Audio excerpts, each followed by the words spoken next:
pagi Bapak Ibu, selamat berjumpa kembali dalam program Embun Sorgawi yang memberkati setiap orang percaya setiap pagi. Apa kabar Bapak Ibu Saudaraku? Saya percaya bahwa dimanapun Anda berada, situasi apapun yang engkau alami hari-hari ini, Tuhan pasti punya rencana yang baik bagi saudara. Percayalah bahwa dalam segala situasi dan keadaan, Tuhan tetap baik. Kita akan dengar firman Tuhan pada hari ini. Sebelumnya saya mengajak Bapak Ibu untuk berdoa bersama-sama. Mari kita berdoa. Bapa di sorga, terima kasih buat kasih dan anugerah-Mu. Hari ini kembali kami diberkati, diberi kesempatan oleh Tuhan. Kami boleh menikmati udara segar, diberi kesehatan oleh Tuhan, diberi kekuatan yang baru oleh Tuhan. Dan kami tahu ini semua bukan karena kuat dan gagah kami, tapi semua berkat kasih karunia Tuhan dalam hidup kami. Bapa, kami memulai hari ini bersama dengan Tuhan, dengan merenungkan firman Tuhan. Oleh sebab itu berkatilah kami semua, beri pengertian supaya kami mengerti apa maksud dan rencana Tuhan. Karena firman-Mu jawaban dalam setiap persoalan kami. Kami buka hati, kami mau dengar firman. Di dalam nama Tuhan Yesus Kristus. Haleluya. Amin. Puji Tuhan Bapak Ibu Saudaraku. Hari ini kita akan melihat kebenaran firman Tuhan dalam Yesaya 35. Yesaya 35 ayat 1 sampai 10. Tetapi saya akan baca 2 ayat saja. Saudara bisa baca dari ayat 1 sampai 10. Tetapi pagi hari ini saya baca 2 ayat saja dalam ayat yang ketiga dan ayat yang keempat. Demikian firman Tuhan. Kuatkanlah tangan yang lemah, lesu, dan teguhkanlah lutut yang goyah. Katakanlah kepada orang-orang yang tawar hati, kuatkanlah hati, janganlah takut. Lihatlah Allahmu akan datang dengan pembalasan dan dengan ganjaran Allah. Ia sendiri datang menyelamatkan kamu. Puji Tuhan. Saudara yang dikasihi oleh Tuhan, firman Tuhan ini ditulis oleh Yesaya, dan saya percaya situasi pada waktu itu ditujukan kepada bangsa Israel yang sedang putus asa, yang sedang mengalami goncangan, yang sedang kehilangan figur, yang sedang mengalami berbagai persoalan hidup, ya. Tetapi saudaraku, bahwa kita melihat Tuhan berfirman melalui Nabi Yesaya. Nah, oleh sebab itu saudaraku, salah satu kunci untuk menjadi orang yang kuat, menjadi orang yang diberkati adalah memiliki sikap yang hati yang positif dan melihat dari sudut pandang yang berbeda. Ini dia, ya. Kadang setiap kita menghadapi masalah, kita cenderung melihat masalahnya dan tidak melihat, ya, dari sudut pandang positif. Kita harus melihat dari sudut pandang yang berbeda, ya. Kalau kita fokus kepada masalah, maka kita akan terus menghadapi ketakutan, kekhawatiran, kecemasan, dan putus asa. Tetapi kalau kita melihat Tuhan di balik masalah, yakinlah bahwa Tuhan punya rencana yang baik dalam kehidupan kita. Nah, saudara dikasihi oleh Tuhan, ya, saya katakan tadi bahwa situasi dan kondisi yang sulit itu akan mempengaruhi pandangan terhadap pemeliharaan Tuhan, ya.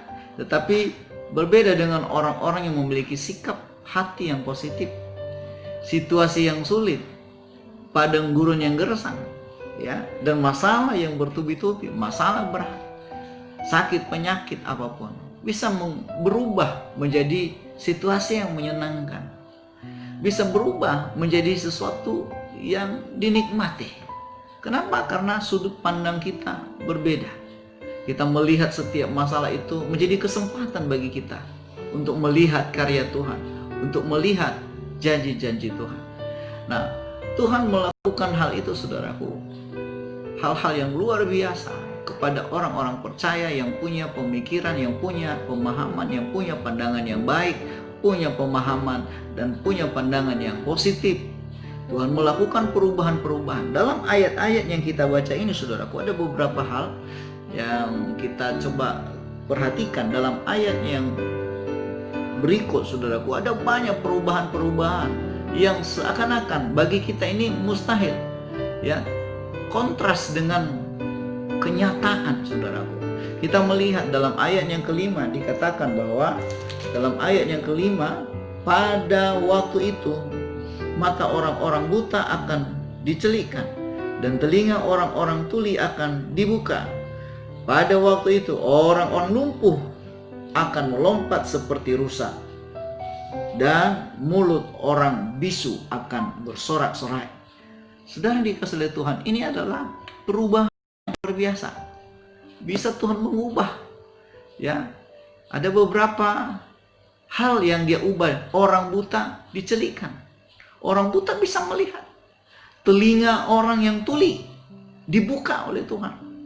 Kemudian mulut yang bisu, yang tidak bisa bicara, bisa bersorak-sorai kepada Tuhan. Bahkan orang lumpuh pun itu bisa melompat seperti rusa. Saudara dikasihi oleh Tuhan, ini adalah janji Tuhan kepada kita. Setiap orang-orang yang punya pandangan yang positif, memiliki keyakinan, memiliki kekuatan, memiliki keteguhan iman di dalam Tuhan, Tuhan bisa melakukan hal ini dalam kehidupan kita. Yang kedua, saudaraku, ya, yang pertama tadi itu adalah ada kesembuhan secara fisik atau secara jasmani. Yang kedua, kita melihat di dalam ayat yang ke-6 dan ayat yang ke-7 dikatakan, sebab mata air memancar di padang gurun, sungai di padang belantara, tanah pasir yang hangat akan menjadi kolam, dan tanah gersang menjadi sumber-sumber air. Di tempat serigala berbaring akan tumbuh debu dan pandan, maksud saya.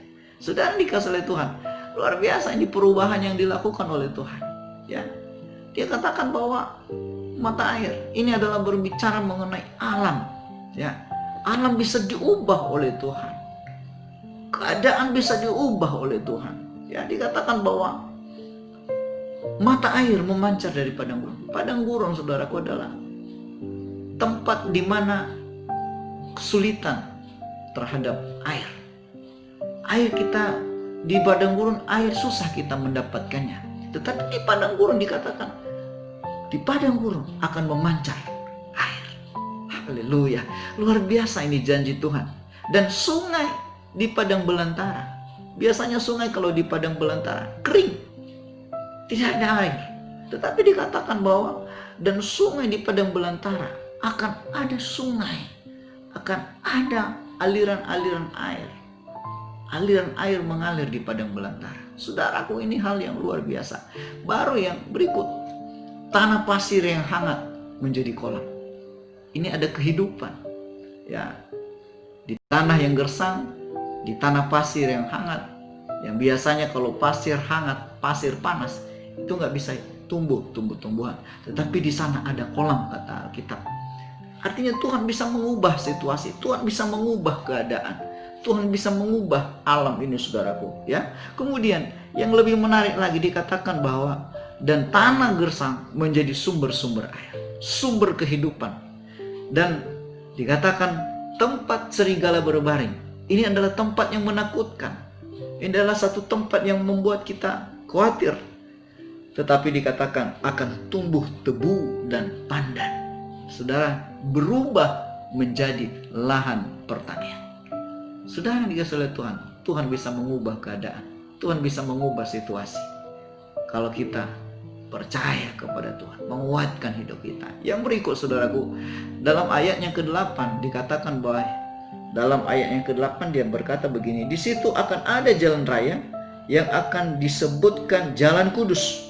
Orang yang tidak tahir tidak akan melintasinya, dan orang-orang pandir tidak akan mengembara di atasnya.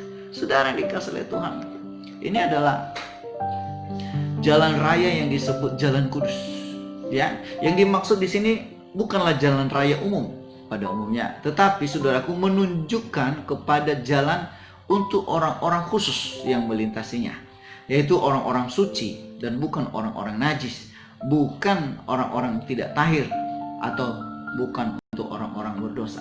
Artinya, saudaraku, ada jalan yang melintas di situ, saudaraku, dan itu adalah jalan bagi orang-orang kudus. Ya, saudara, yang berikut dikatakan dalam ayatnya yang ke-10, dikatakan begini, dan orang-orang yang dibebaskan Tuhan akan pulang dan masuk ke Sion dengan bersorak-sorai, sedang sukacita abadi meliputi mereka. Kegirangan dan sukacita akan memenuhi mereka.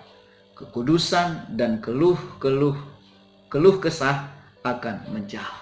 Saudara, luar biasa ya penyertaan Tuhan. Orang-orang akan dibebaskan Tuhan, akan pulang ke Sion. Sion itu berbicara mengenai ibu kota Yerusalem. Ya, Sion berbicara mengenai kegirangan.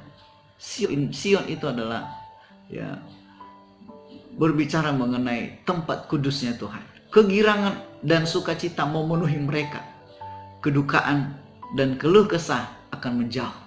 Ya, ini kabar sukacita tentang pembebasan dan keselamatan yang daripada Tuhan. Bagaimana itu bisa terjadi dalam hidup kita, saudaraku? Alkitab mengatakan dalam ayat yang awal tadi saya baca bahwa Allah bisa mengubah keadaan dan situasi sebagai ya sebab bagi Allah, maksud saya, sebab bagi Allah tidak ada yang mustahil.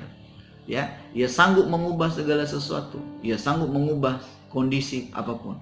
Hanya kuatkanlah ya tangan yang lemah lesu. Tangan itu berbicara mengenai kekuatan, semangat, tenaga. Itu sebabnya saudaraku, jangan sampai kita kehilangan semangat. Jangan sampai kita kehilangan kekuatan. Kuatkan, kata firman Tuhan. Percayalah, sekalipun engkau menghadapi berbagai kesulitan hari-hari ini, kondisi yang tidak enak, tidak nyaman hari-hari ini, tapi kuatkanlah hatimu. Dikatakan bahwa kuatkanlah tangan yang lemah lesu. Yang kedua dikatakan teguhkanlah lutut yang goyah. Lutut berbicara mengenai kerendahan hati. Doa ya berbicara mengenai penyerahan diri kepada Tuhan. Jangan sampai situasi dan kondisi membuat kita tidak lagi punya hubungan dengan Tuhan. Goyah lututnya. Tidak ada lagi penyerahan kepada Tuhan. Yang adalah menyerah pada keadaan. Jangan kita menyerah pada keadaan, tapi menyerahlah di tangan Tuhan yang kuat. Yang berikut dikatakan kuatkan hatimu. Hati adalah pusat kehidupan. Menguatkan hati artinya sabar menghadapi segala kondisi dan situasi. Tetap percaya kepada Tuhan. Gantungkan semua harapan kita kepada Tuhan. Karena Tuhan sanggup menolong. Tuhan sanggup memberi jalan keluar. Dan dikatakan ayat selanjutnya, jangan takut. Percaya saja kepada Tuhan. Karena Tuhan mampu menyelesaikan segala sesuatu. Kiranya firman Tuhan ini memberkati kita semuanya. Tuhan Yesus memberkati. Shalom.